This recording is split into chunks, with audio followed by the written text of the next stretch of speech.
Hi there.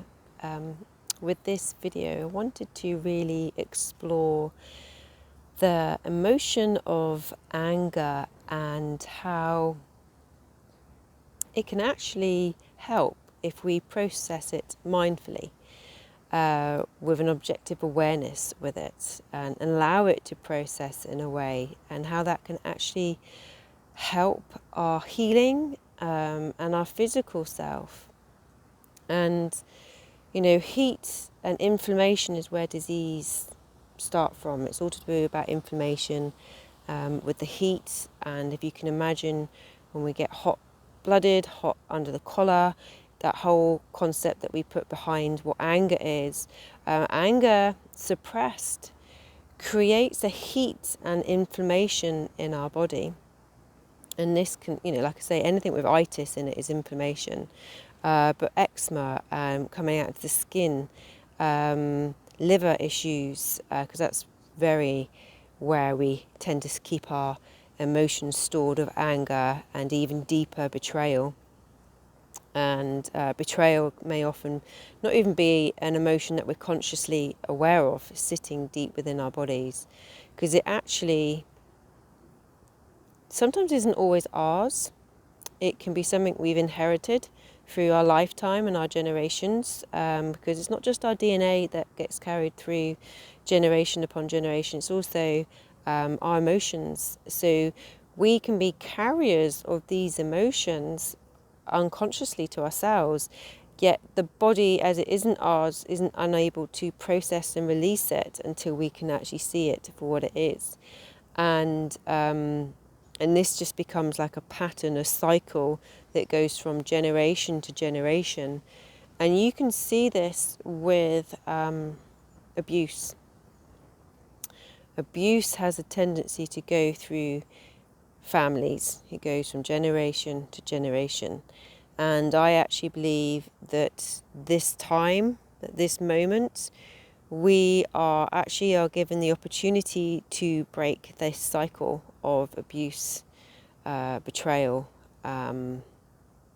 Because often, we may have been betrayed or betray. It fluctuates, and it's sort of like a ping pong, basically.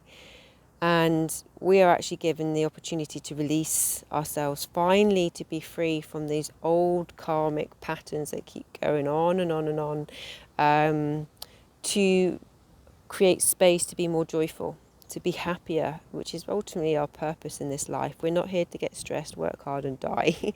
There is a far greater purpose to it all, I'm sure. Well, we hope so anyway. But no, there is. We're not supposed to, we're not actually meant to be part here of the ecosystem. So there is a bigger reason why we're here, and to find our purpose, to find our soul, to find what lights us up, to find a community. But I'm digressing slightly, so I'm just going to come back to this whole anger and how we can actually heal ourselves and be really productive with it.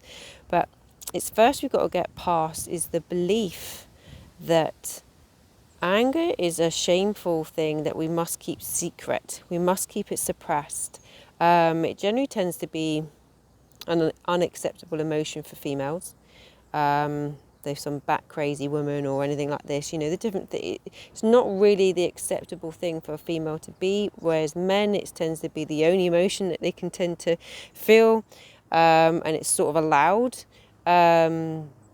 We've got to understand what anger is and what it's trying to portray to us. And anger is like a tip of the iceberg of so many emotions, and beneath that is guilt, it's shame, fear, hurt, betrayal. There's so much underneath it all. And like an iceberg, it starts to really poke its way through in our systems to deal with. Things will keep coming up, situations will come about to trigger it, to get us to start to look objectively more in ourselves. So if you're finding yourself being quite triggered of late, and I, for one, am there, it's calling you to look at what you're carrying that no longer serves you purpose, to be able to be free from, to be more joyful. So try not to get too stuck in the the cycle of it, the hurt, the shame, the guilt, the anger, everything, trying to go, okay, right, this is trying to show me something. What can I do about it? And how can I be free to be healthier and happier?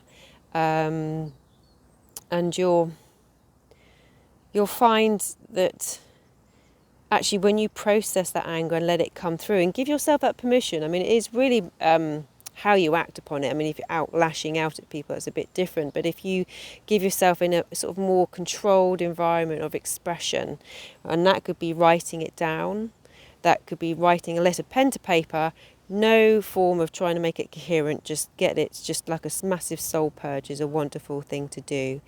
And if you can then basically burn it if you want to. So it's a beautiful way of just releasing and freeing yourself from all this pent up emotion that you've been holding in. And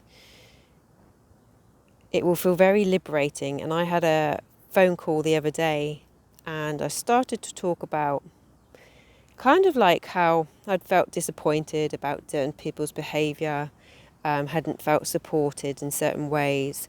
And then I flipped it in terms of, well, what would I have done in terms of being there for those people?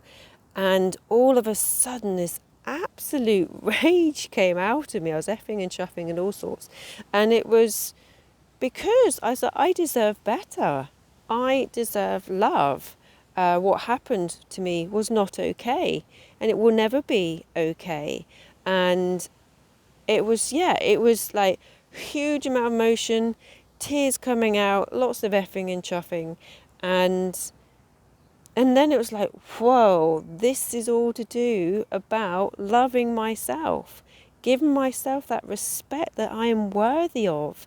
And it might not have been shown to me, but boy, I deserve it. I am worthy of it.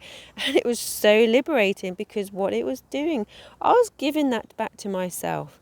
I was giving myself that permission to be respected, to be loved, to be,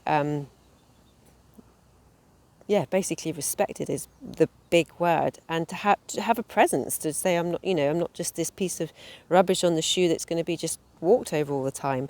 And that was exceptionally liberating. So I would highly recommend it, to give yourself a space. If you're feeling triggered, give yourself space to just unleash. Let this, you're a mad woman dog or whatever it is that just needs to come out and express it. And do some breathing. That's really key. That will be your consistency to sort of the in and the out. So as it comes up, the in breath, as you're breathing out, you're letting it go. So it's not just, you're not getting caught in this loop, will be really important. I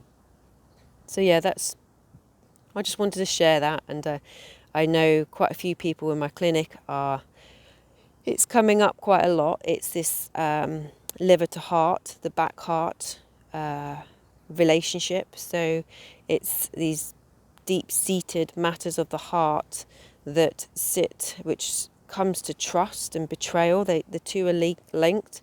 And when betrayal gets stuck in the liver, it compresses against the heart, which stops it from being able to be fully open to receive and to give. So it's huge, it is big, and I can see it physically and emotionally and energetically.